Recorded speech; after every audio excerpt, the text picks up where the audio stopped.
Olá, gente, sejam muito bem-vindos ao Converse Café Podcast.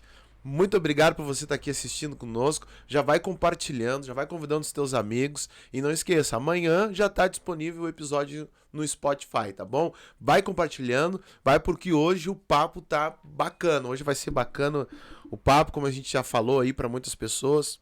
Hoje é superação, é fé. É um papo que eu tava esperando já há bastante tempo. E eu tô aqui com ele, meu grande amigo, Douglas Marques. Muito obrigado, cara, por ter vindo, ter aceitado o convite de primeira. E eu fico muito feliz por estar aqui e ouvir um pouco dessa história aí que vai mexer com muita gente, em nome de Jesus. Que maravilha. Eu que agradeço a oportunidade. É um prazer estar aqui conversando contigo. E fica à vontade. Vamos lá, Amém. Que tem bastante história. Bom, gente, o Douglas, ele passou aí, pra quem não conhece, né, o pessoal mais de cá, o Douglas é mais lá, mora em Porto Alegre, né, Isso. na nossa capital, então, mas pra conhecer a história do Douglas, a gente vai começar do início. Passou por um perrengue, né, o mundo inteiro parou por conta do Covid, mas você sofreu um pouquinho diferente, como eu. Aqui em casa todo mundo pegou Covid, mas nós já pegamos depois das vacinas, então foi aquela gripe mais forte, enfim. Mas você sofreu. Conta pra gente como é que foi essa loucura aí. O meu contato, ele foi um contato, o pior deles, né, eu acho. Sim. E realmente foi bem não digo que foi no início, né, foi um ano depois do início da pandemia. Mas eu considero como no início porque eu não tinha, e acho que a maioria das pessoas também não, assim, informação do que realmente o vírus poderia fazer. Sim. Com a pessoa. A gente tinha informação, sempre falava, né? Logo que eu saí do hospital, e quando eu tava lá dentro também, eu pensava assim, cara, ninguém ou quase ninguém sabe o quanto é cruel esse vírus para quem sobrevive depois do estado grave. Pós. Né? Que loucura. Porque as notícias eram: morreram tantas pessoas, Isso. morreram tantas pessoas, morreram tantas pessoas. Ninguém falava dos sobreviventes, né? Ninguém falava do entraram tantas pessoas, saíram tantas pessoas, né? Da gravidade, assim, do tubo, da tráqueo e etc. E como que essas pessoas estão hoje lá na rua, né? O que elas estão passando, quais são as dificuldades delas. Sim. Então isso foi um dos motivos que fez com que eu divulgasse tudo logo que eu saí, né? A minha vontade era divulgar porque eu fui pego de surpresa. Porque para mim, dentro da minha bolha, né, de conhecimento em relação à Covid, era o quê? Ou tu pegava e não sentia nada, Sim. né? Ou tu pegava, ia pro hospital e morria, ou saía de lá caminhando. Olha, eram as informações que tinha, era né? isso, Na né? época eram as informações que tinha. Fiquei lá dentro do hospital, porque eu fiquei um pouquinho pior e recuperei. E vou embora, entro no meu carro, vou pra casa. Sim. Essa era a informação que eu tinha. Sim. E eu tava lá dentro do hospital achando que ia ser assim. Sim. Né? Eu tava 10 dias lá dentro do hospital já e eu estava achando que ia ser assim. Né? Então me pegou muito de surpresa. Fiquei, vamos dizer assim, os primeiros 20 dias do vírus eu fiquei num contato sem nenhum tipo de diferença em relação ao que eu já esperava. Sim. E depois que eu acordei do tubo, depois que eu acordei do coma, assim, que eu realmente entrei num mundo que eu jamais pensei que eu ia entrar. Jamais pensei que eu ia entrar. Eu tô cheio de pergunta aqui. Mas pra gente avançar, deixa eu te perguntar algo em relação àquele início, porque eu lembro que a Ju aqui, a esposa do Edu, que tava aqui agora há pouco, um dia nós estávamos na minha casa, estávamos morando em outro lugar, e ela mostrou assim, tá vindo uma doença da China e tal, então eu disse, na época a gente falou, isso não chega aqui, isso não vai chegar aqui, e pegou um mundão todo de surpresa. Então essas informações que você acabou de dizer, ou pegava e morria, ou pegava, saía tranquilo do hospital, ou tal e tudo mais. E tu foi mais além, tu viveu, acho que o pior do Covid, né? E nós estávamos falando antes que lá dentro é bem complicado, porque nós não tínhamos informações, porque aí cessou tudo quando aquele montante de pessoa começou a morrer, começou a entrar em óbito, a gente não sabia o que fazer, as informações eu tenho asma, então a gente ficou apavorado, disse, não, vamos se isolar, porque uma das informações era quem tinha qualquer problema Comorbidade. respiratório, comorbidade, principalmente respiratória, ia porque ficava entubado. Como é que foi? Tu pegou, se sentiu mal? Como é que foi essa correria assim? Não, peguei o vírus, acho que tô com o vírus. Como é que foi a descoberta do vírus e como foi a correria lá dentro? A descobrir, fiquei internado, como é que aconteceu isso? Eu me isolei, né? Logo no início. A minha empresa, a gente botou todo mundo no home office e tal.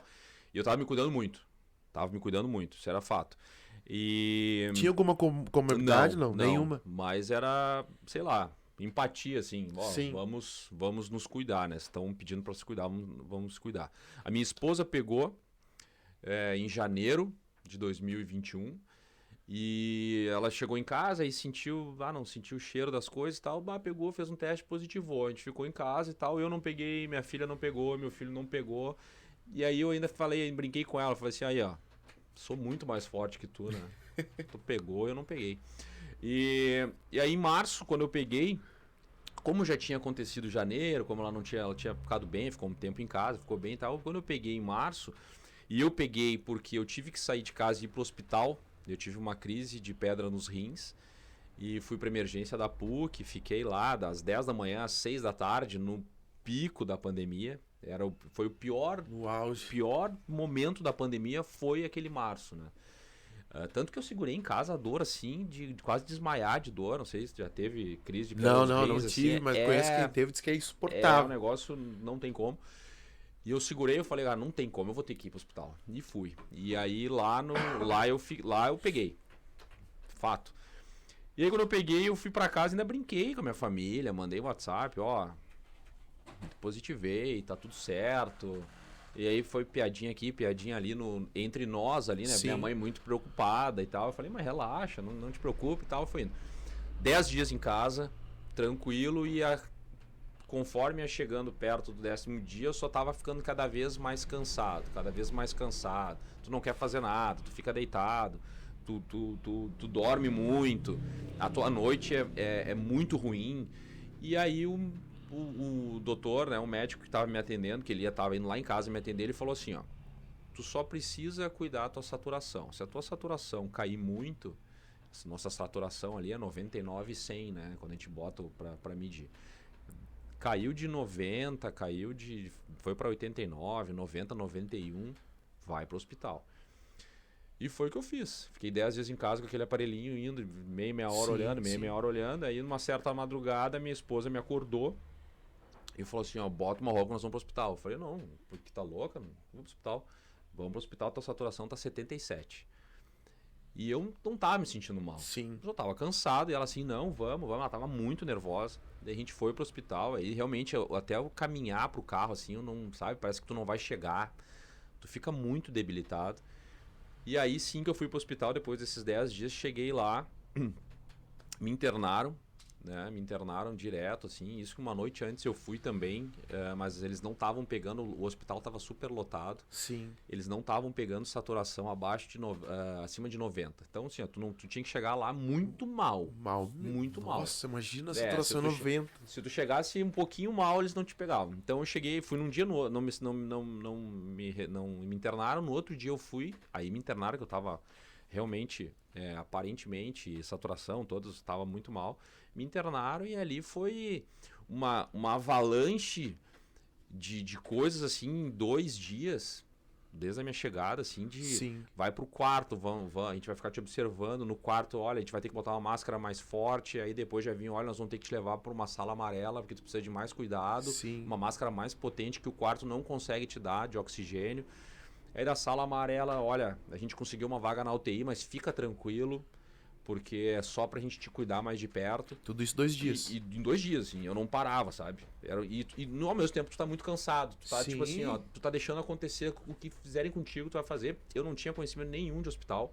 Eu nunca tinha sido internado. Não quebrei um osso, nunca tinha acontecido nada comigo. Então eu tava lá assim, aquilo ali pra mim era uma novidade. E o que os médicos estavam falando pra mim era lei. E era máscara disso, era máscara daquilo, e injeção, e sabe, medicamento, e vira pra um lado e vira pro outro, e deita de bruço. E eu não parava. Quando eu fui pra UTI, né, que eles me conseguiram colocar num quarto, assim, e tal, foi a primeira vez que eu relaxei e consegui me comunicar um pouco mais com a minha família. E isso é um ponto que o pessoal fala muito comigo hoje, as pessoas que perderam entes queridos, né? E até pediram para eu escrever o livro sobre o que aconteceu comigo, porque essa fase no hospital, que as famílias, além de não conseguirem ir ao hospital, porque Sim. o hospital bloqueava, Sim, ninguém entrava. fechado, não tinha como entrar. As informações dos médicos era uma vez ao dia, né? Era uma vez ao dia e assim, ó, está estável.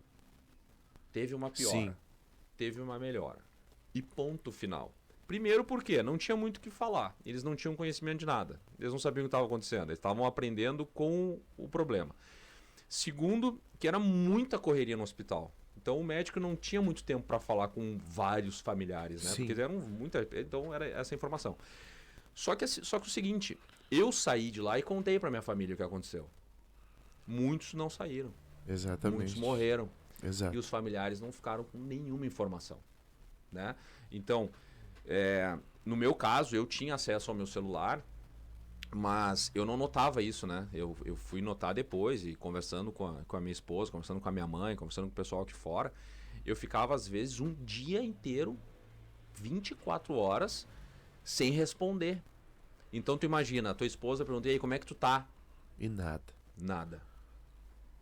Foi Um dia depois tu respondia. Foi um período sombrio, né? E pra mim não, pra mim eram 5 minutos. Sim. Só que lá tu não sente o teu pulmão sendo dominado. Sim. Tu tá com oxigênio segurando a tua respiração e tu acha que tu tá respirando, mas não, é o oxigênio, é a máquina que tá respirando pra ti. E tu não vê o tempo passar.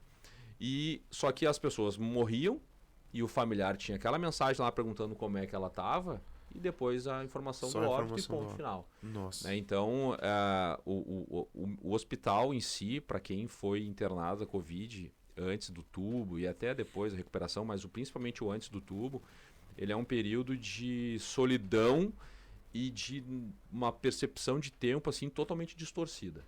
Totalmente distorcida. É bem estranho, eu vou dizer. É muito estranho. E é aquela coisa de tu não saber o que está acontecendo, porque quando eu me comunicava com a minha família, eu sentia que a minha esposa, eu falava, ela assim, como é que tu tá? Não, eu tô bem. Tá, mas tu tá bem mesmo? Daí eu falei, pô, tô bem. Tô falando que eu tô bem. Sentia que tava bem, e como né? é que tá a tua saturação? Daí eu olhava pra maquininha assim, o aparelho, o monitor, tá 97, 98. Eu falei, tá boa, tá 98. Tá, mas tu tá te sentindo bem. Ou seja, por quê? Porque o médico, quando dava informação lá diária, falava assim, olha, ele não tá bem. Sim. Tá muito comprometido o pulmão dele. A gente tá pensando em entubar ele esse final de semana. Só que pra mim não. Entendeu? Pra mim era só o médico que chegava lá, olhava assim, e como é que tu tá? Tudo bem, olhava os monitores e tal, tudo certo, então tá, e saía. E entrava outro médico outra hora e olhava, e nada pra mim. Só que pra minha família falava. Teve uma médica que entrou assim, olhou pra mim e eu falei, aí, como é que eu tô? Assim, tá mal. Tu tá mal? Isso quantos dias já tu tava lá? Tava na UTI ali 5, 6 dias. Sim. De hospitalização. Tu tá mal. Tem que melhorar. Se a gente não conseguir melhorar isso aí... Nossa. Entendeu? Era aquela doutora que eu me baseava. Sim. Os outros eles não falavam nada. Sim, sim. Né? Só que pra minha família o assunto era muito mais... Olha, não tá bem. A gente vai estar pensando em entubar. O pulmão dele tá muito comprometido. Né? O que tá segurando ele é a máquina tá no potência máxima. Então, tipo assim, eles colocaram o oxigênio numa potência máxima... Eu me sentia, eu tava respirando, eu olhava lá o monitor, tava 98, eu tô bem. Só que não, o que tava me segurando era a máquina e a máquina tava na potência máxima. Sim. Então não tinha muito o que eu fazer, né? Só estar ali tentando respirar, tentando me sentir tranquilo e tal. Mas é um negócio totalmente distorcido, assim. Totalmente distorcido. E eu entendo os familiares aqui que ficaram com essa angústia de não saber o que aconteceu. Porque a comunicação é complicado, né? Então, e a gente vê que teve um bom ruído aí nessa comunicação, porque pros familiares chegava uma informação e pra ti... Não. Pra ti não chegava essa informação. Lá dentro, De repente uma linha, até porque não tinha uma linha, né? Assim, não, vamos trabalhar desse jeito, vamos trabalhar dessa forma. Era o que dava pra fazer, vamos fazer. É como você estava falando antes, assim, cara, Tem que fazer, vamos fazer. Vai metendo a mão na massa. Tem que fazer, vai metendo a mão na vamos massa. fazer. E como é que tu te sentiu nesse período em relação. Como é que tu recebeu a informação assim, ó, tem que tubar? Bah, foi uma das piores notícias que eu já recebi, assim.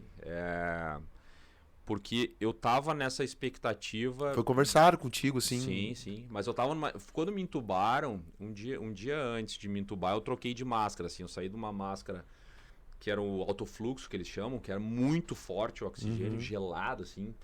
E eles tiraram aquela uma máscara e colocaram aquela tipo uma máscara de nebulização. Sim.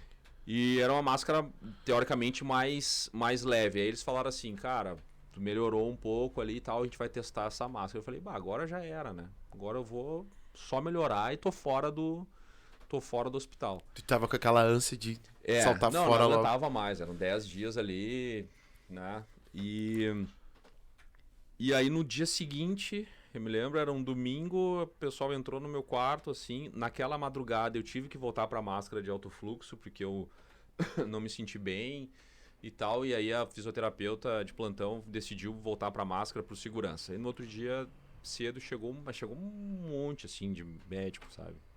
Não consigo precisar quantos, mas era anormal. Era anormal. Era uma equipe. Aí entrou e que ele falou, cara, a gente vai ter que te entubar. Bem assim, Douglas, a gente vai ter que te entubar, tu Na não lata, tá conseguindo recuperar, teu pulmão não tá Que recuperando e tal.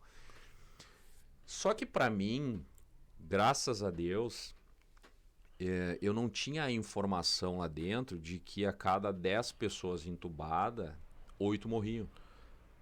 Né? Essa era a informação que tava lá. Não, eu não tinha essa informação. Sim, tu essa não era tinha, mas era a informação que tava fora. Eles tinham essa informação, Sim. a mídia tinha essa informação, né? Eu não tinha, né? Então eu só. Mas aí eu falei assim, cara, não quero ser entubado. Daí o médico pegou e falou assim, não, mas é que tu não tá entendendo. Teu pulmão não está recuperando. O que tá fazendo tu respirar é essa máquina. Se eu tirar essa máquina de ti agora, tu não vai respirar. Teu pulmão tá muito comprometido. E aí, mais na frente, depois que eu saí, eu sabia que naquele momento ali, meu pulmão tava com 80 a 90% de comprometimento. Então, mas mesmo assim eu bati pé. Eu falei assim, eu não quero. Não quero ser entubado. Eu não tô me sentindo mal. Aí ele falou assim, então vamos fazer o seguinte. Se a gente conseguir fazer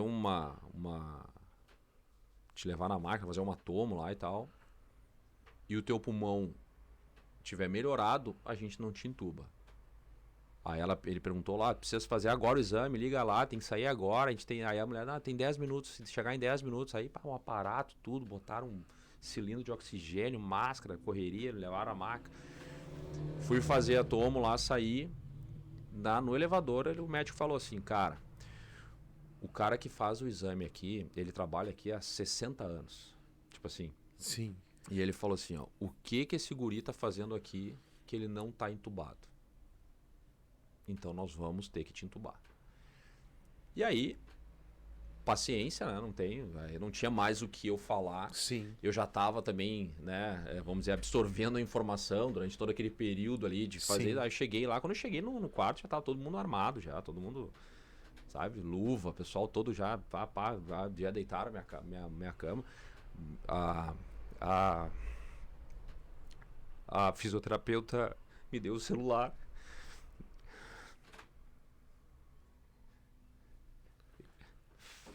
E ela falou assim, A gente vai chorando junto, cara. tu quer falar com a tua família?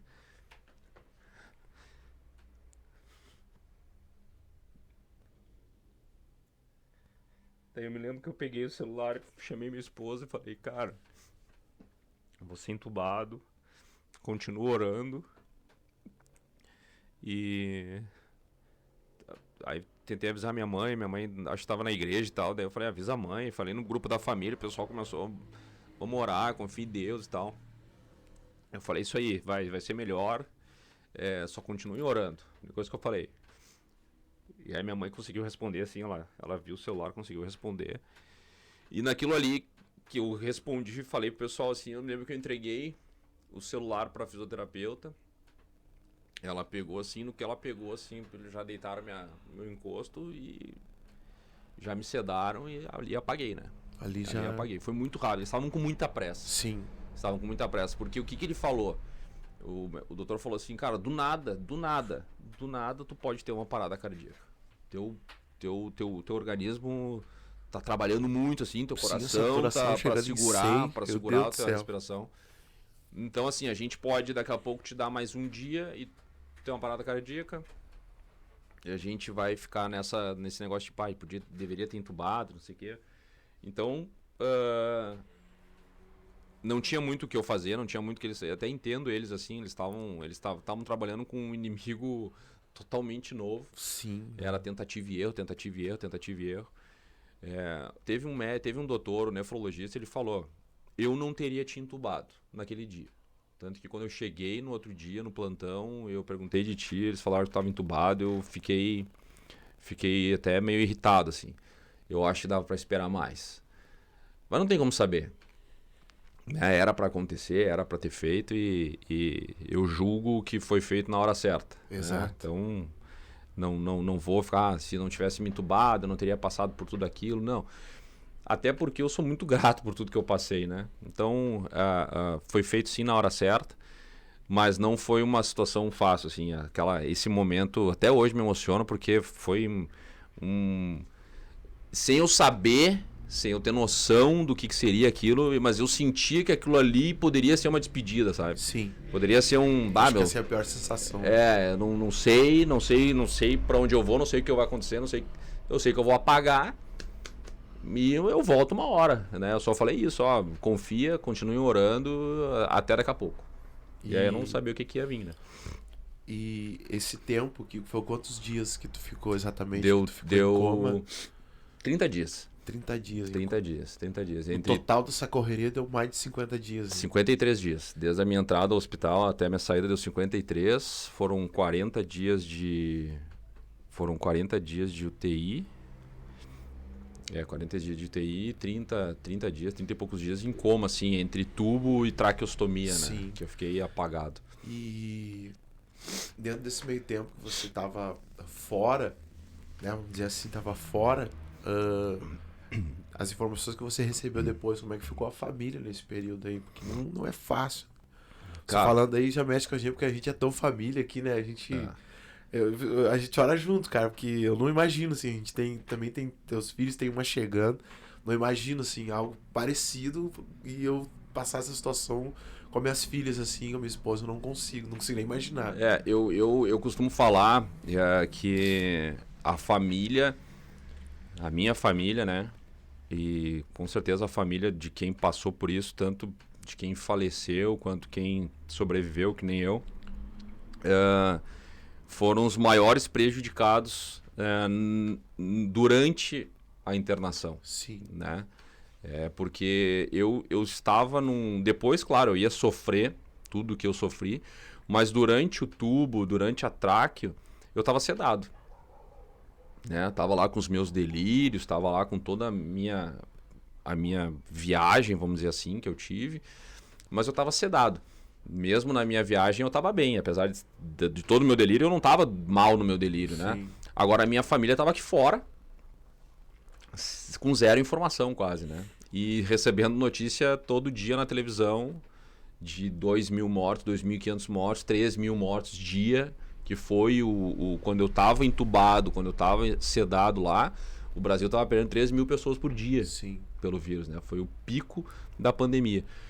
E todo meio-dia, entre meio-dia e 2 horas, então tinha toda essa tensão diária, o médico ligava para minha mãe, né? E aí era aquela informação e aí a minha mãe replicava para todos os grupos, para todas as pessoas o que tinha acontecido. Só que muitas vezes a ligação era assim, olha, o estado dele é gravíssimo,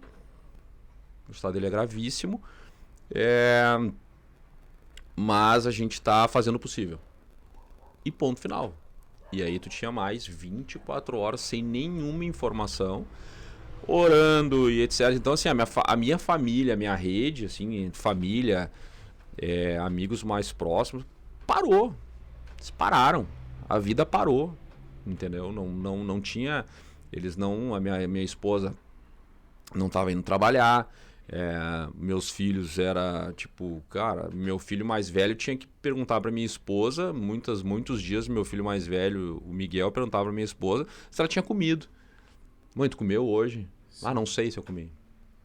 Minha mãe tem uma confeitaria com a minha irmã na época da Páscoa lá e tal, encomenda, o pessoal tinha que entregar as encomendas, trabalhando no automático assim, porque tinha se comprometido, porque a vontade era largar tudo. Então a minha família ficou totalmente desnorteada, assim. Totalmente desnorteada e sem nenhuma informação, e com a informação que vinha era, olha, se preparem para o pior. Se preparem para o pior. Chamaram elas, né? A minha mãe e minha esposa foram 2 vezes no hospital, o psicólogo chamou para visita, então aquele negócio.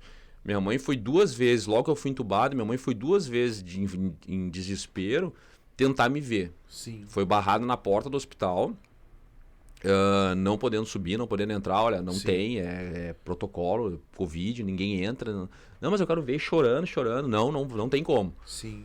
Aí um dia ligam pra ela e falam assim, tu quer ver o Douglas? E aí mexe. Daí ela pensou, ué, como assim? Nossa. Né? Eu fui 2 vezes lá e não deixaram eu entrar, e agora estão me ligando. Sim, agora liga pra, vem aqui. Então, depois sim, a informação até deles lá foi que eles chamaram a minha esposa e a minha mãe pra se despedirem, né? Vem, chama pra se despedir porque não tem mais. E aí depois da visita que elas me viram lá, né, entubado e tal, vai pra uma salinha onde a médica fala, vocês sabem o que tá acontecendo, vocês têm noção do como é que ele tá? Sim. Não, ele vai, a minha mãe, não, ele vai se curar, ele vai.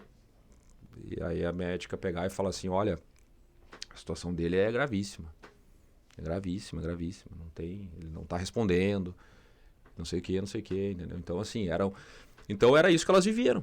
Né? Era essa situação que elas viveram, assim, um caos total, sem nenhuma informação, esperando, no fundo, a fé, mas é impossível tu não ter na cabeça, tipo assim, a qualquer momento o telefone pode tocar falando que... Com certeza.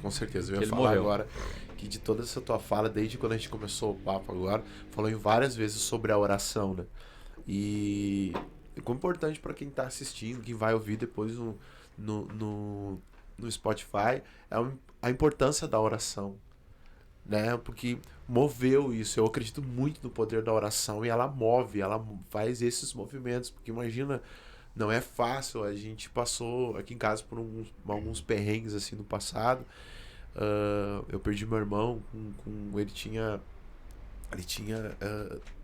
ele era muito novo, sabe? Então a gente sofreu muito com isso, foi muito. E nós tivemos. Ele também ficou lá na PUC, lá na PUC em Porto Alegre.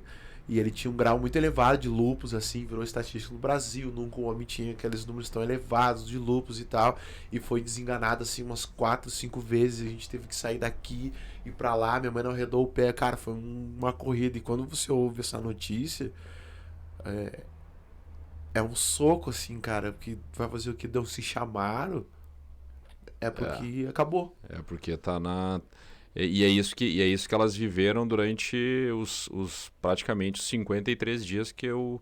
53 não, né? Vamos lá, os primeiros 40. Sim. Porque depois eu fui pro quarto, mas foram 40 dias mais ou menos de 24 horas torcendo para que a segunda ligação não acontecesse. Exato. Por angústia. Essa, não ligaram de novo. Não ligaram. Tanto que quando ligaram para falar que eu ia ter alta da UTI pro quarto, eles ligaram, eram umas 10 horas da noite para minha mãe. E minha mãe não atendeu. Porque ela conhecia o número do hospital. Sim. E ela sabia, é do meio-dia às 2 que ligam para dar informação dele. Naquele dia lá já tinham ligado. E às 10 horas da noite ligaram de novo. E ela não atendeu. Ela estava dirigindo, ela ficou desesperada, ela não queria pegar o telefone. E aí ligaram de novo. E ela entrou em desespero e ela, não, mas eu preciso atender. Sim. Eu preciso atender. E aí ela atendeu, e quando ela atendeu, foram para falar, olha, vai ter alta da UTI. Então tu imagina a tensão que vivia, por assim, eu não posso receber a segunda ligação. A segunda ligação é óbito. Era isso. Exato. Era isso. Pois é. Agora vamos entrar nessa parte porque ainda tem muito mais correria ainda, né? Porque daí, vamos lá, acordou da UTI. Como é que foi essa... Nossa. Primeiro pra ti. Vamos nessa linha, assim, pra ti, depois a família lá, mas pra ti, porque enquanto tava em coma, tu falou sobre delírios e tal, tu lembra de alguma coisa? Tudo, Viajava, assim, enquanto tudo. tava em coma, alguma coisa? Como é que foi esse período aí pra ti? Quando eu tava em coma, eu delirei demais, assim. Tiveram delírios que eu sei que foi delírio, né? Que eu sei que foi delírio. E muitos delírios depois eu sei que foi meio que misturado com o que estava acontecendo comigo ali na realidade. Sim. Porque quando eu acordei, né? Quando eu despertei na UTI, eu fiquei ali uns 3 a 4 dias na fase de sair da sedação. Eles vão diminuindo devagarinho, assim, né? Eles não te tiram a sedação total. Sim, sim. Porque tu fica desnorteado, né? Quando tu acorda, tu fica... Tem muita gente que se puxa. E eu tava com a tráqueo, eu tava com a sonda, eu tava com sonda, né, pra urinar, eu tava todo preso. Então, se eles tirassem a minha sedação e eu me descontrolasse, eu podia... Então, eles vão tirando devagarinho. Nesse período, assim, eu delirei demais com muitas coisas. E esse despertar ele foi muito complicado porque, tu imagina, eu tinha a conexão eu lembrava dos delírios que eu tive no meio, mas eu tinha lá, e eu sabia diferenciar o que eu tinha delirado, e eu sabia diferenciar quando o médico falou, tu vai ser entubado, e aquele momento que eu tava acordando. E era um negócio, uma absurdo, uma distância gigantesca do que como eu tava, assim. Sim. Porque quando o médico falou pra mim que eu vou ser entubado, é como se a gente estivesse conversando aqui agora. Eu tava meio que sentado na cama, assim, tu vai ser entubado. Eu falei, não posso, tal. E quando eu acordei assim, olhando pro teto, não conseguia mexer minhas mãos, um monte de aparelho atrás aqui, apitando. Uma coisa assim, sabe? Eu sentia algo assim no meu pescoço, eu não sabia e tal. Só que eu não conseguia me tocar. E aí eu comecei a ver, eu tava preso na cama, tava amarrado. Então foi aquele negócio, cara. E eu não conseguia falar.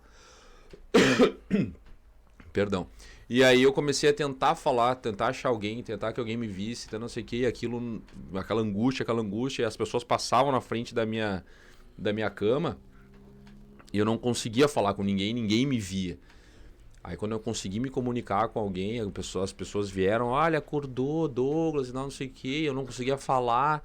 Não saía minha voz, eu não entendia o porquê que aquilo estava acontecendo, por que eu não conseguia falar, por que eu não conseguia falar, e por que eu fazia assim, não pode puxar, Douglas, não pode puxar, e eu, sabe, e aquilo, meu Deus, sabe, foi terrível, terrível.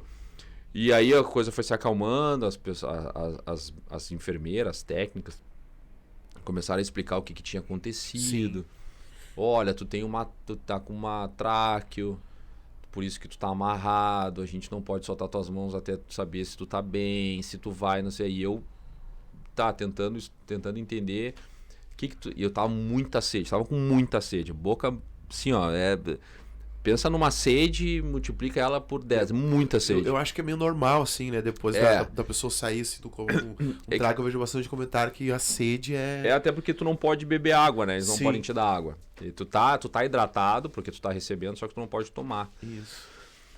E aí eu comecei a tentar me comunicar, elas começaram a mostrar uma tabelinha assim com umas letras e tal, que eu tinha que apontar pra letra, pra formar a palavra, pra ela tentar entender o que eu queria, que eu tava com sede. Então assim, ó, foi um negócio que demorou demais até elas entenderem que elas podiam me soltar, que eu sabia já o que estava acontecendo.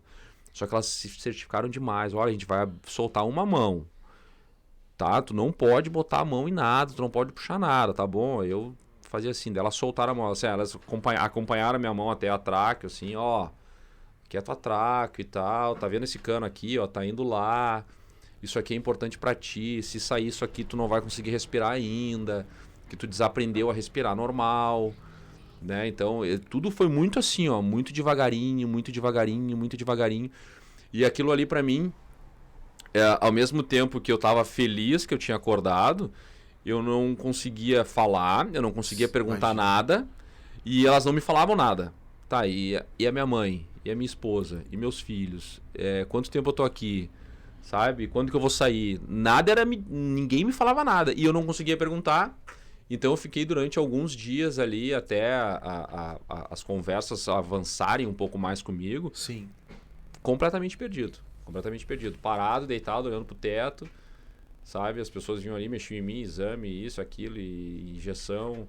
e etc. E troca plantão, e troca medicamento, e pendura coisa, e sabe? Então foi um despertar bem angustiante também, até eu conseguir, assim, as primeiras informações do que tinha acontecido comigo. Sim, porque absorver tudo não era fácil, né? Que doideira. A respeito dessa... que agora você precisava se recuperar. Como é que foi essa recuperação?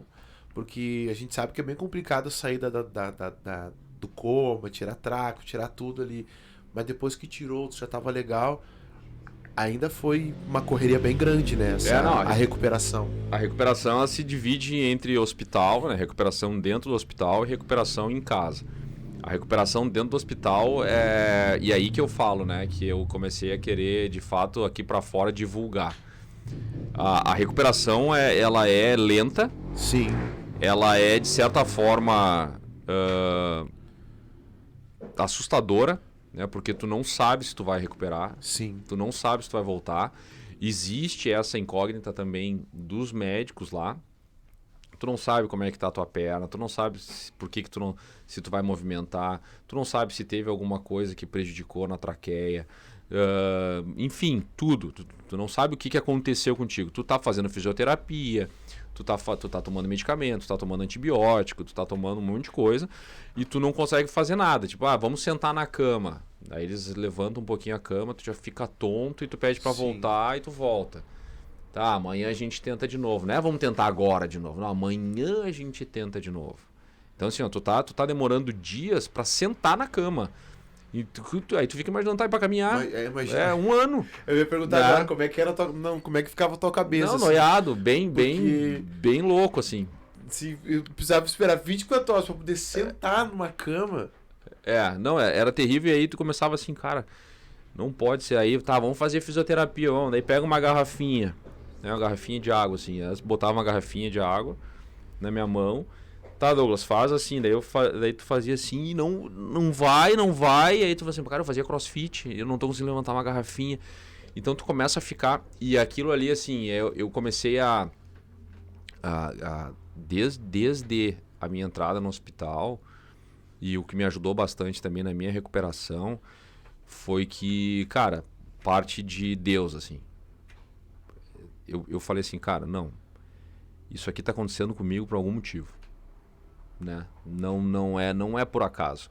Porque eu sempre fui um cara assim, eu tinha que abrir empresa e eu tinha que fechar a empresa. Sim.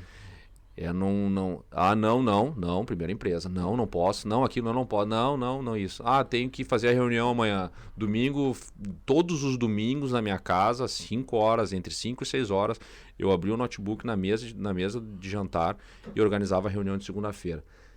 E não interessa o que tinha, não interessa a filha, não interessa nada. Era uma religião. Era assim, ó.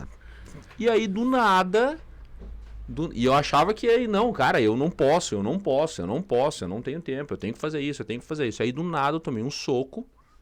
Eu falei, ó, deita nessa cama aí, não fala com ninguém. E agora tu vai ter tempo. Entendeu?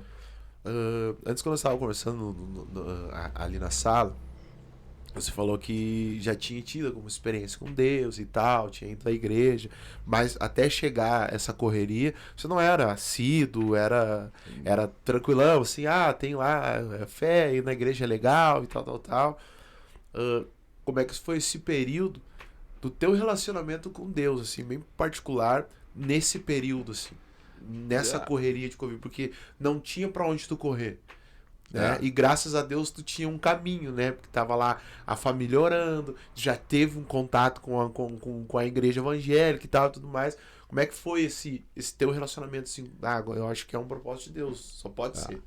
Não, ali no hospital eu vi assim, cara, tu aprende, e eu acho que qualquer pessoa que passa por um momento assim parecido aprende que Deus, Jesus Cristo, eles param de ser bombeiros na tua vida, né?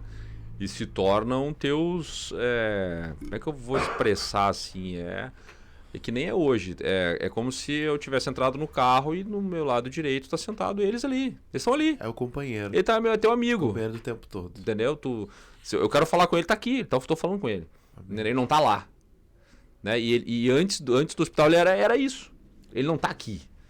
Porque daí eu posso não digo ser ruim, mas eu posso ser errado. Sim. Porque ele não tá aqui. Ele tá aqui quando eu quero que ele tá aqui. Exatamente. Entendeu? Meu Deus, agora eu preciso de Deus. Deus, por favor, me ajuda. Eu preciso pagar essa conta. Deus, me ajuda, eu preciso que isso aqui dê certo. E aí tu chama Deus, né? Parece que tu abre a porta e fala, Deus, vem. E lá no hospital eu entendi que, cara, não, só um pouquinho, velho. Tá errado. Eu tive muito tempo, né? Então eu pedi muito pra ele, né? Antes de ser entubado, inclusive. E aí o psicólogo, quando entrou lá, e eu não queria falar com o psicólogo, eu falei, pra que psicólogo? Não tem... Eu vou sair daqui daqui a pouco, para. Sim. E com o tempo eu comecei a conversar com o psicólogo, hoje, né? É um amigo. E eu comecei a falar assim, eu só quero mais uma chance. Essa era a minha fala com o psicólogo. Eu só quero mais uma chance. Eu só quero sair daqui e ter mais uma chance. É isso que tu pedia muito pra Deus também. É isso que eu pedia pra ele. E graças a Deus, assim. Hoje eu agradeço. É difícil falar isso. Tem muita gente que perdeu o familiar, né? E parece que eu tô sendo injusto, tô sendo individualista, mas eu agradeço a Deus por ter passado o que eu passei. Eu agradeço a Deus por ter passado o que eu passei. Eu escutei de algumas pessoas, não diretamente para mim, mas que eu mudei demais. E não são pessoas que... E até algumas pessoas não falaram isso de uma forma positiva. Sim. Porque elas estavam acostumadas com Douglas, que priorizava trabalho, Sim. que priorizava a meta, que priorizava a conquista financeira, o dinheiro, a gritaria, vamos. E agora eu tenho um Douglas que cara, primeiro é minha família, né? Primeiro Deus, né, na verdade, depois a minha família e depois o resto. Entendeu? Ponto final.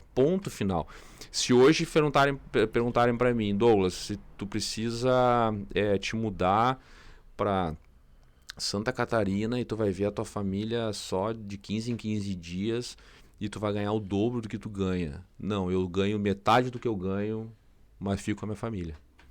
É que é uma recuperação de valores, né? A gente tava conversando no sofá, é uma chave que vira, né? Total. Caramba, agora eu tô vivo e aí você quer... É quase que a sensação de recuperar um tempo perdido. Sim. Porque não tem como não olhar pra trás. Né? Dizer, eu era assim. Sim. Aí eu passei por isso, agora eu vou fazer assim. Seria mais ou menos assim essa sensação. Hoje eu vivo uma vida plena, assim. Não é que tu tem tudo que tu precisa. Não, tu tem tudo que tu precisa. Não é que tu já tem tudo que tu almeja. Não é que tu não pode ser ambicioso. Não é que tu não pode buscar mais. Não é isso. Mas hoje eu vivo uma vida plena. Por quê? Porque eu vivo, cara, eu vou buscar isso, eu vou buscar aquilo, eu quero aquele outro. Mas hoje eu tô vivendo com quem eu quero, com quem eu amo, com quem me faz bem. E aquele negócio assim, ó. E eu sempre... É difícil tu ficar dando conselho e tal, porque as pessoas elas precisam às vezes aprender vivendo, né, aquilo ali. Exatamente. Mas, cara, quando tu mais precisar, quem vai estar contigo é a tua família, é a tua esposa, são teus filhos, é a tua mãe. Não é... Olha, eu tenho muita gente, principalmente na parte corporativa, na parte da empresa, tenho muita gente que tava na hora do churrasco, da meta batida, tava lá, comendo churrasco, tomando cerveja, escutando música. Quando eu estava internado, quase morrendo no hospital, essas pessoas foram comer churrasco, tomar cerveja, escutar música em outras empresas que estavam entregando a meta e nenhuma mensagem para minha esposa mandaram perguntando como é que tá o Douglas? Tá precisando de alguma coisa? Tá entendendo? Então por que hoje eu vou priorizar quem não tava lá de joelho no chão orando, que nem minha mãe, fez um quarto de guerra, colocou mensagem na parede, ficou orando na minha esposa, que escreveu um diário todo dia, não, Deus, tu vai melhorar, tu não sei o que. Não, cara, E eu não tô dizendo que essas pessoas que estavam lá comendo churrasco estão erradas. Não é isso. Errado tava eu. É uma perspectiva diferente. Você que aprendeu, você que aprendeu. Essas pessoas que estavam comendo churrasco lá, elas têm que priorizar a família delas, não tem que me priorizar também. Exatamente. Entendeu? Eu não tô cobrando isso. Há uns dias atrás, um tempo atrás, a gente tava conversando com o nosso pastor, e até depois transformou isso numa mensagem, porque a gente tem a forma do errado, né? Ah, não, que ele faz errado. Mas o que aquela pessoa faz, pra ela é certo. Então é o certo dela. Isso. É o certo dela. Mas se pra mim é errado, eu não faço. Eu vou mudar. Exatamente. Entendeu? Então, eu acho que é importante você que passou por isso falar isso, porque é uma autoridade, uma autoridade, uma prioridade no assunto totalmente diferente, porque realmente é uma chave virada. Sim. Não tem importância. A galera pode continuar aí fazendo seu churrasquinho, fazendo isso, mas hoje é família. Eu costumo dizer, a gente conversa muito eu e o Du, porque o Du é um dos poucos amigos que a gente sempre pode contar um com o outro, né? Tanto é recíproco, assim. São poucos amigos, a gente pode dizer assim, na dor tava ali, o Du acompanhou todas as minhas dores, chorou comigo, todas as nossas perdas em casa, a gente também chorou com ele, porque a gente tem essa amizade, mas poucos, cara. Não, pouquíssimos. E até eu falo assim, eu tenho noção do quanto errado eu fui, né? Então, até nesses mesmos churrascos, né, que eu fazia na empresa de meta batida, a minha esposa, os meus filhos não iam, né? Eles ficavam em casa. Sim. Eles ficavam em casa. Então eu chegava às vezes 1 da manhã, 2 da manhã, 3 da manhã e eles estavam em casa. E isso pra mim hoje, a minha esposa só não tá aqui hoje comigo porque ela tá grávida, tá com 8 meses, tá cansada, sim. Senão ela tá aqui. E às vezes eu falo pra ela, vamos lá, mas não, vamos comigo. Hoje ela vai comigo. Onde eu for, ela vai comigo, minha filha vai. Esses dias eu fui no CrossFit, levei minha filha, quero junto, vamos junto. Porque, cara, eu tava 40 dias olhando a foto deles na parede, dentro de uma UTI, não sabendo se eu ia sair de lá ou não, e torcendo pra ver eles de novo. As 3 fotinhos lá, eu tava olhando assim, eu só olhava, eu preciso ver eles de novo, preciso ver eles de novo. Deus, não, amanhã, me melhora só um pouquinho amanhã, não interessa quanto tempo eu preciso ficar aqui, Deus. Só amanhã me dá um pouquinho, se eu tiver que ficar 100 dias aqui dentro, eu fico 100 dias, juro que eu fico. Mas só me melhora um pouquinho amanhã, eu só quero ver eles de novo, eu só quero ver eles de novo. Era só isso que eu pedia. Sim. Era só isso que eu pedia. E ele me entregou. Ele me entregou. Por que agora eu vou sair lá, vai ter lá o podcast, não sei o quê. Não, olha só. Tu fica em casa, isso é compromisso meu. Não dá pra misturar as coisas. Quê? Não dá. Entendeu? Então, assim, priorizar a família, priorizar Deus. A gente tá no mundo aqui pra evoluir, amar Deus e amar o próximo. É isso que a gente tá aqui. Quando você fala estas coisas, a gente nota na tua fala e no brilho do olho, assim, todo o amor pela família, e a gente vê, assim, gratidão sair das tuas palavras. A gente vai falando, assim, né, sai a gratidão, assim. Eu vi, eu te falei antes, eu tive que dar uma stalkeada pra gente saber algumas coisas, perguntar algumas coisas. Eu vi quando tu tava bem recuperado, tu voltou ao hospital lá, agradecer todo mundo e tal, levou uma lembrancinha e tal. Como é que foi esse encontro com a galera, assim, esse reencontro? Porque agora tava recuperado, né? Agora tô 100%, sim. Vou lá agradecer. Foi maravilhoso, porque quando eu entrei lá e eu tava na UTI antes de ser entubado, desde o primeiro dia, assim, tudo começou a mudar dentro de mim, sabe? Tudo começou a mudar. E eu me comunicando com Deus e falando, cara, me dá essa chance, eu vou mudar, eu vou ser diferente, eu vou não sei o quê. E eu vi aquele pessoal entrando lá sabe, e o cuidado, assim, daquilo, e comigo, e alimentação, o que tu gosta de comer, tá boa essa batida, tá boa isso aqui, sabe? Viram a tua família ali, né? Porque tu vê eles, né? E é um carinho, imagina eles que estavam lutando ali contigo, lutando a teu favor também, ver você vencer também é uma... E são pessoas que estavam no meio de uma pandemia também, são seres humanos, né? E aí eu comecei... até um deles não te perdido alguém, ou eu tava também... E perderam. Depois eu fiquei sabendo de histórias assim, que eu falei, tá, mas tu tava lá cuidando, e perdeu o pai, perdeu a mãe, sabe? E aí eu comecei a falar com eles assim na hora, eu falei assim, eu pedi um papel, né? Tu consegue uma folha e uma caneta e deixar ali em cima do balcão? Daí a técnica, não, consigo, pra quê? Eu falei, não, quero que tu bote teu nome e teu endereço. Ah, por quê? Porque quando eu sair daqui eu vou até a tua casa levar uma lembrancinha. Aí ela, mentira, não sei o que, não, por favor. Aí ela pegou e escreveu. Aí cada um que entrava lá pra me cuidar. Só que na minha cabeça, Eu ia ficar ali 3, 4, 5 dias. Sim, Ia anotar já ia aqueles embora. nomezinhos ali das pessoas que eu... E aí eu ia depois ia estar na casa dessas pessoas. E aí essa lista eles foram preenchendo, aí umas dizendo, nunca ninguém volta. Escutei muito isso. Ninguém volta.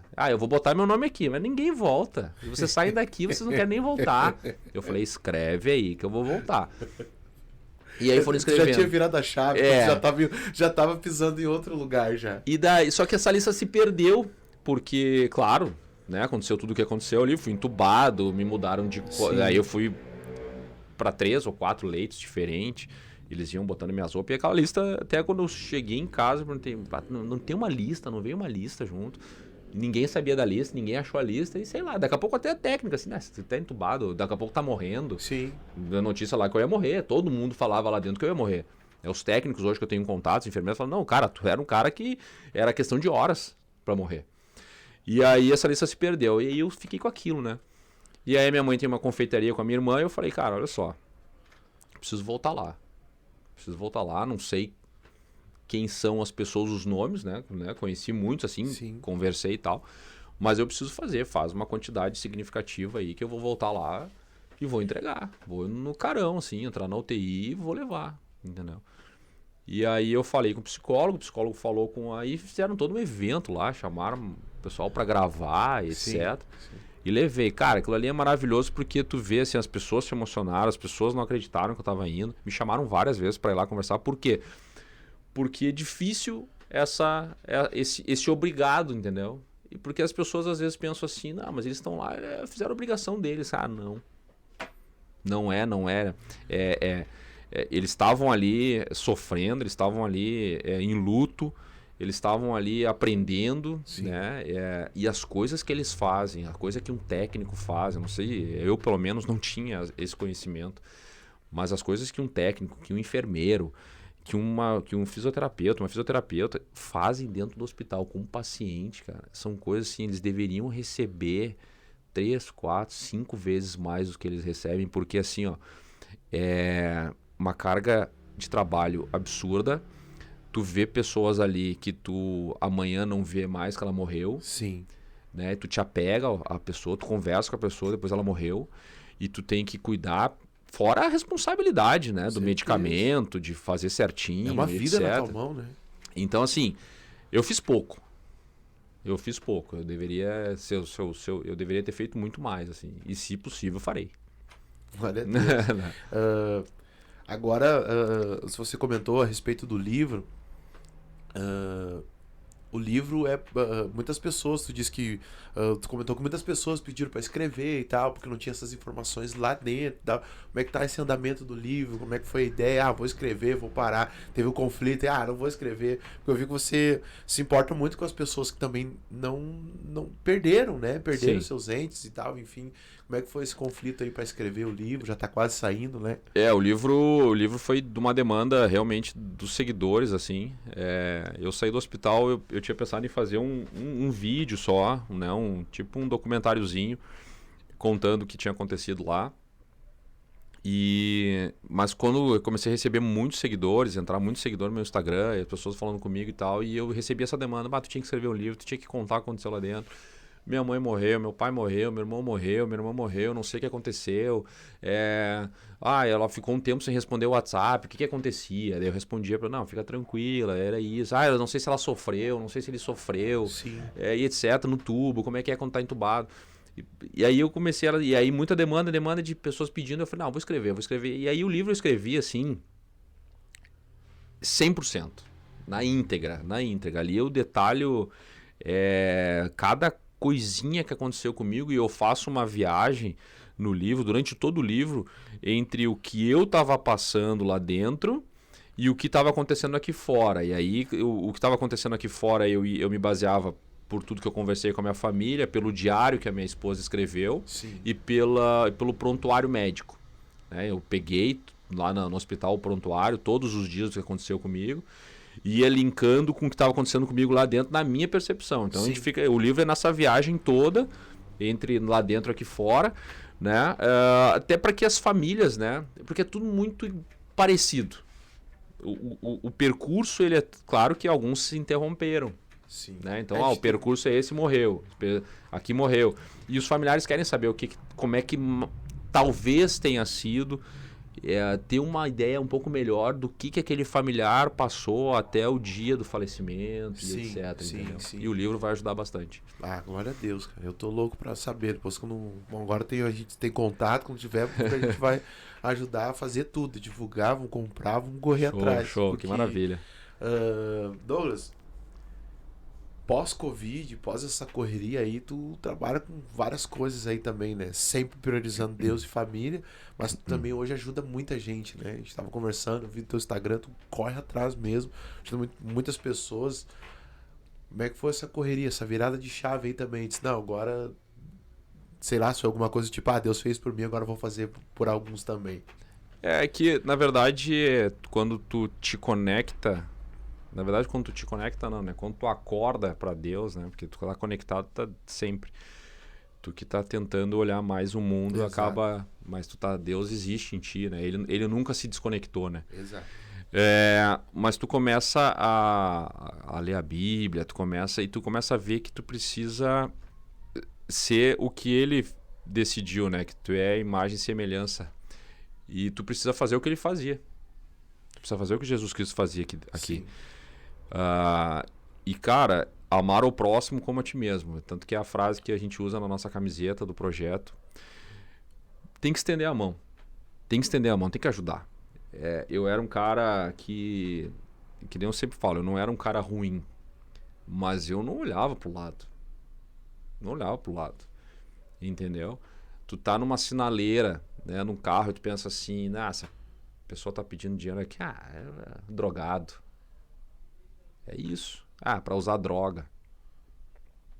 Então não vou dar. Pode ser. Mas ajuda. Estende a mão. O que vai fazer não interessa. Faz tua parte, ajuda, pergunta, entrega. Sabe? E não só isso, óbvio. Eu tô dando um exemplo mínimo aqui. Mas cara, sai, olha pro... Às vezes eu vejo as pessoas assim, e aí... Não é que eu culpo, me dá um nervoso porque eu era isso. E eu falo isso não de forma pejorativa, mas eu era essa pessoa. Tipo assim, eu queria saber com quem eu posso ajudar, eu gostaria de ajudar um lugar, um projeto, quero fazer o bem. Cara, olha pro lado. Olha pro lado. Não precisa fazer um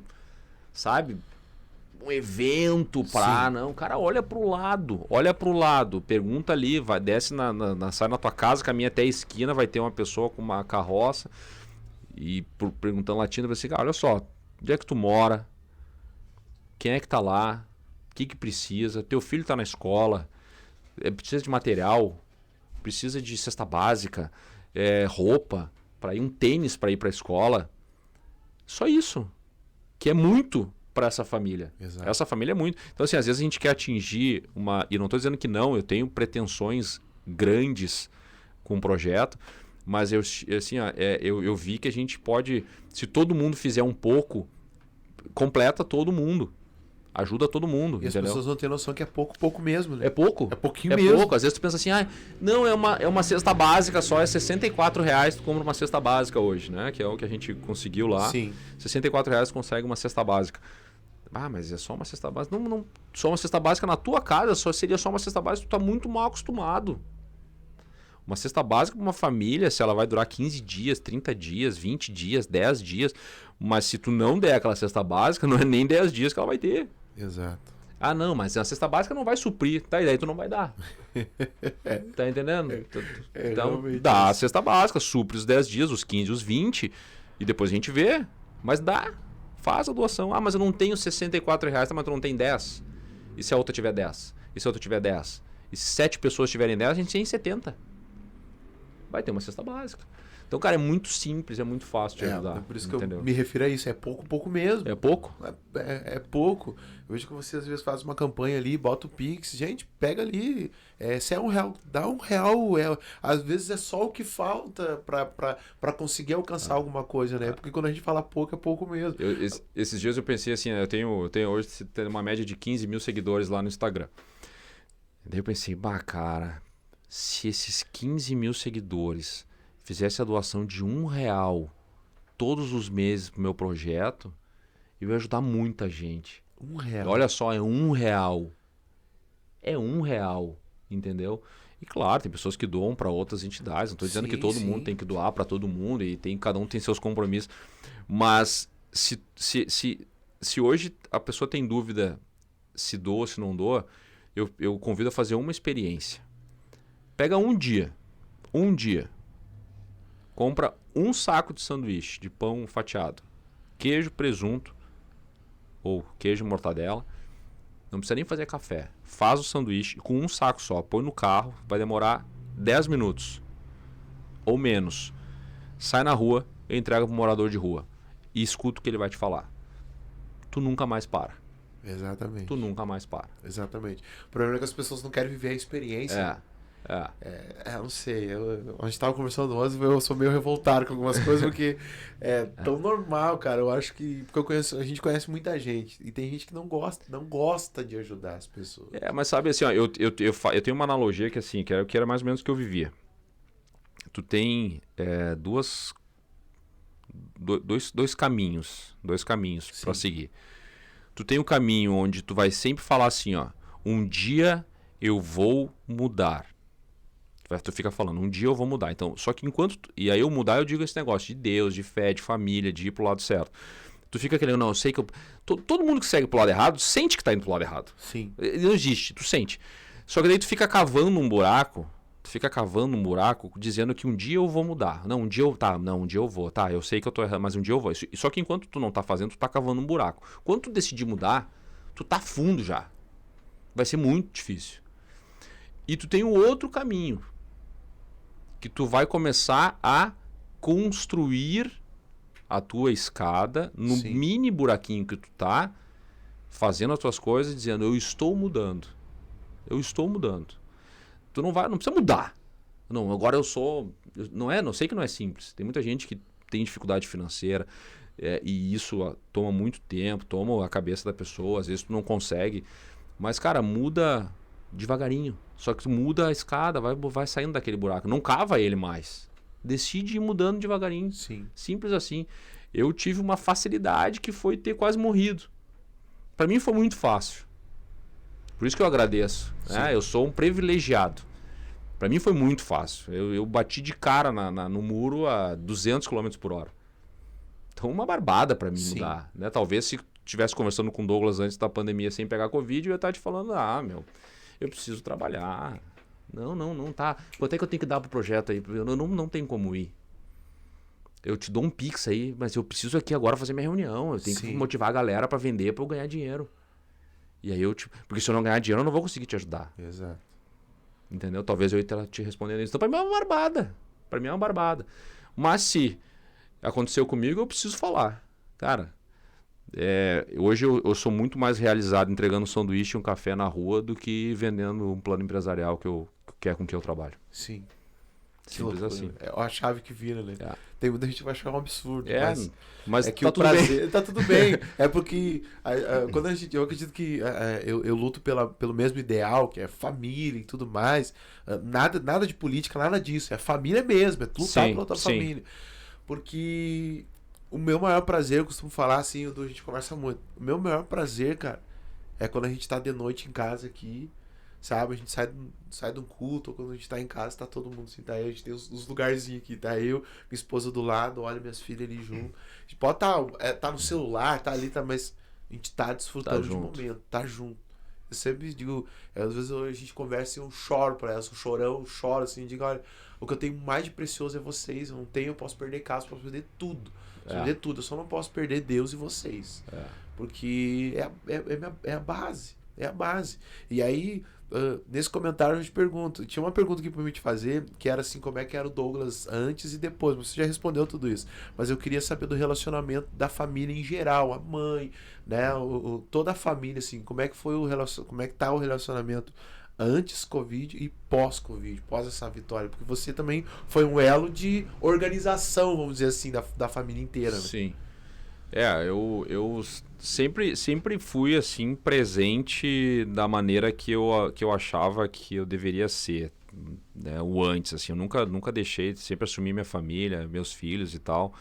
meu filho principalmente, larguei muita coisa que eu julgava ser algo que era importante pra mim e tal, priorizando família, banda, tive banda, etc. Não, minha família, meu filho, minha esposa. Relacionamento bem difícil no início. Só que eu achava que eu era um cara família. Sim. Eu achava que eu era um cara família porque eu provia, porque eu trabalhava, porque não sei o quê. E esse era o Douglas antes. Pra mim, ser família era prover.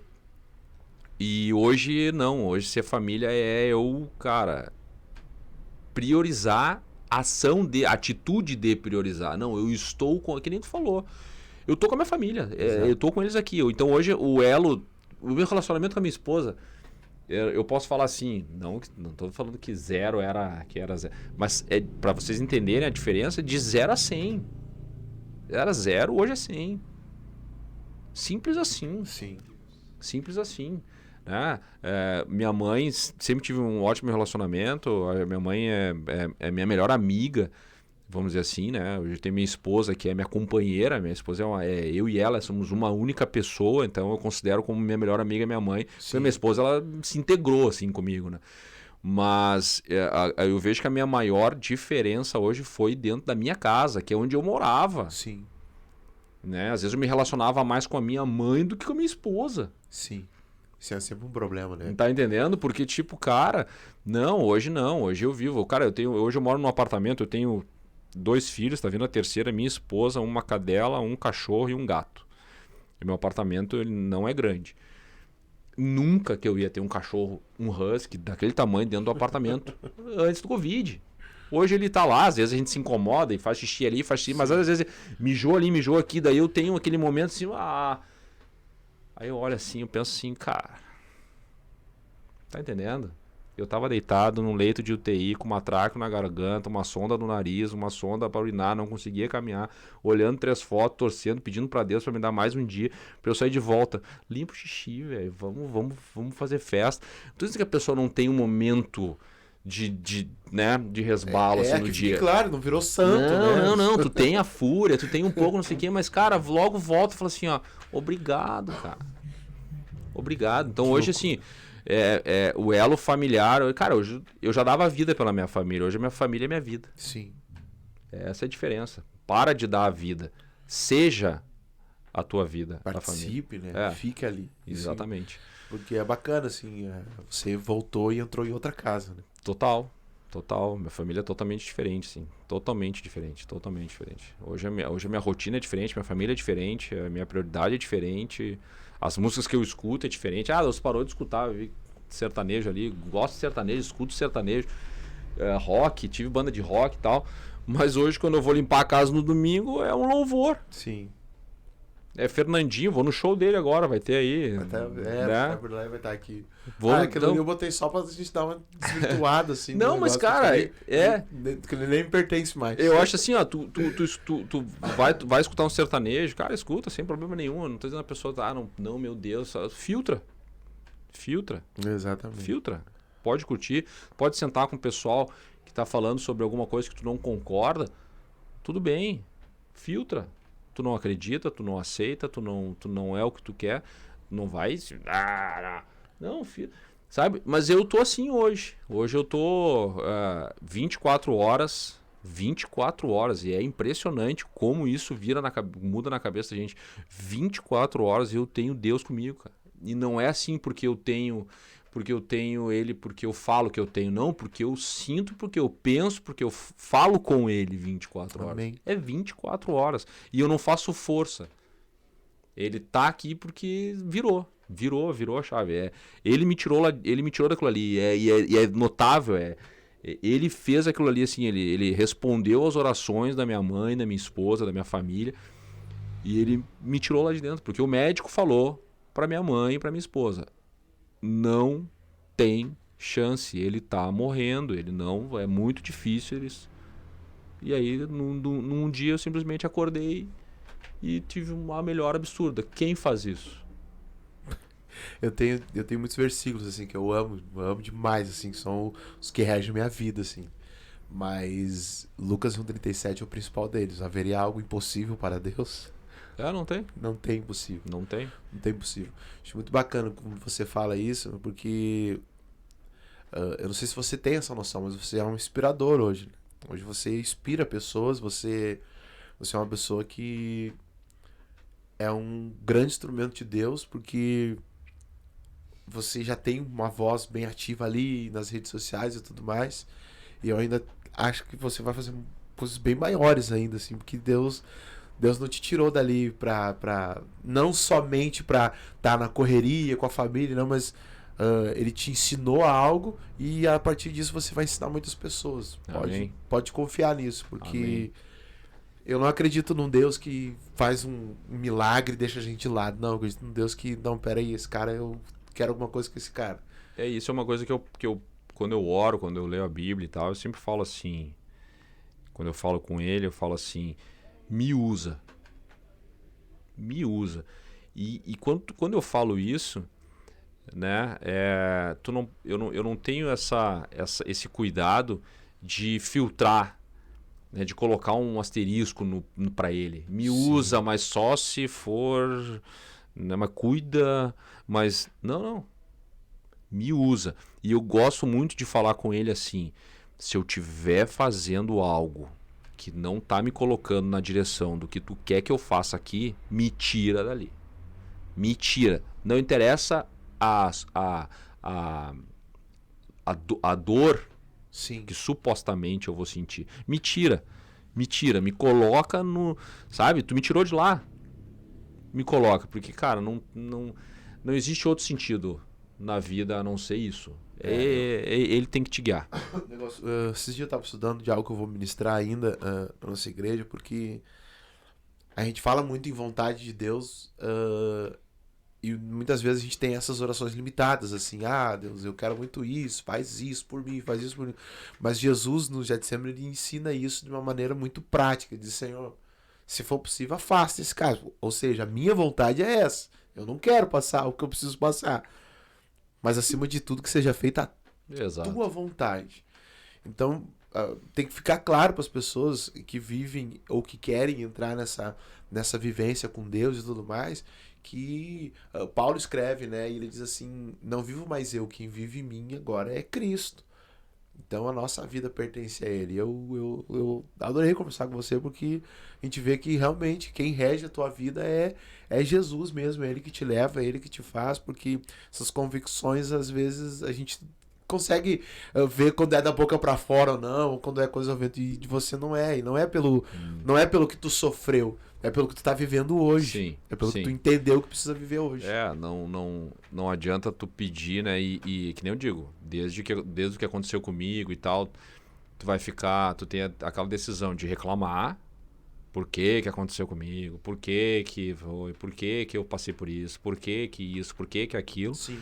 Ou tu entender que se tu tá pedindo para Deus, independente da fase com que tu tá, se tu é do Deus bombeiro, que tu só pede de vez em quando, ou tu pede me ajuda Deus, me ajuda Deus, me ajuda Deus, não quer dizer que ele não vai te ajudar, porque tu não tá ainda conectado. Daqui a pouco ele tá te mostrando um caminho, tá te acontecendo isso. Exato. Porque tu tá pedindo.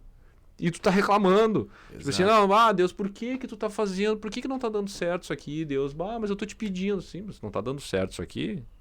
Quem sabe não seja porque é pra lá. Aceita, cara. Aceita, muda, faz. Então, assim, às vezes a gente pede, só que a gente pede achando que vai ser um negócio, tudo lindo. Exato. Não, só vai ser Deus agindo na minha vida quando for tudo muito lindo do início ao fim. Não é. Pra ele não foi. Exatamente. Pra ele não foi. Tá lá, é só ler a Bíblia. Pra ele não foi. Olha o que ele sofreu para estar onde está. Simples assim. E tudo por amor. Então, cara. Tudo por amor. É simples. A gente dificulta demais. Exato. Eu sei, eu dificultava muito. É muito simples. O nosso querer fala muito alto, né? O nosso querer assim, não, vou fazer isso, eu vou fazer aquilo, eu quero. Você tem duas opções, você falou, tem duas opções, mas a gente opta porque é mais cômodo pra gente ficar por aqui. Nem sempre o mais gostoso é o correto, né? Às vezes a gente tem que abdicar, a gente tem que. Mas eu vou dizer que fica muito mais gostoso. Fica muito mais gostoso depois.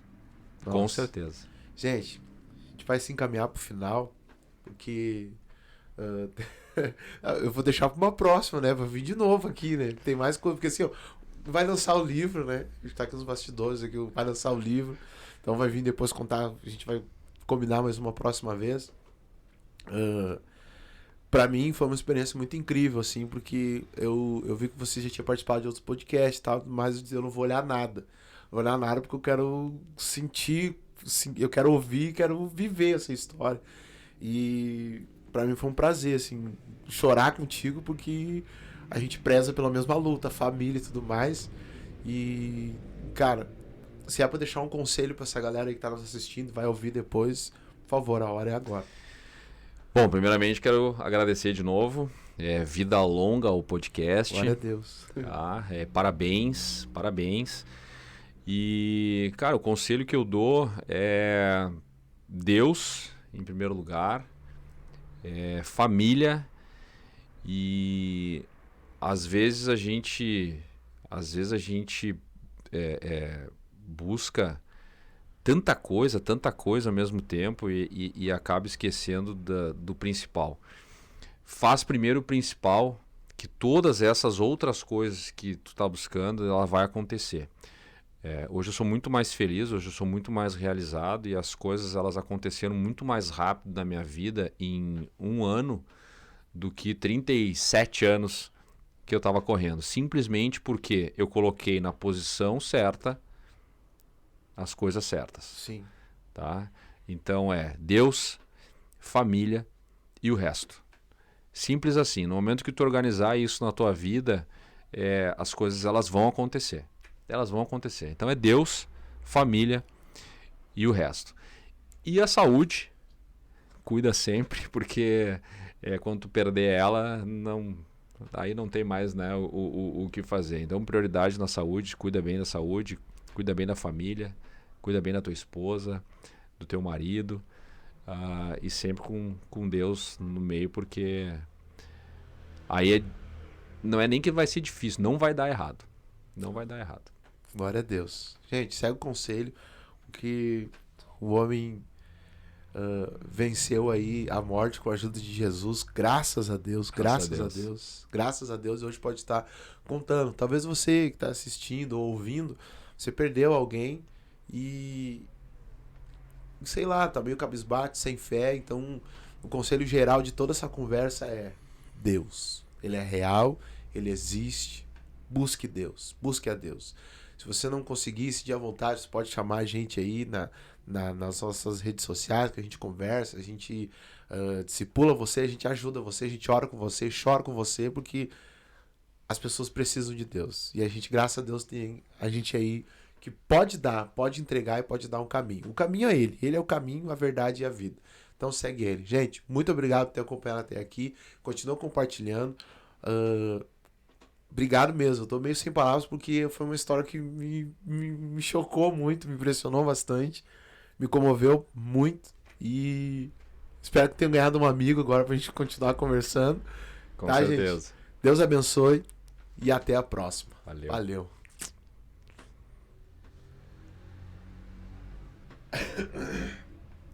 Foi aí, meu filho.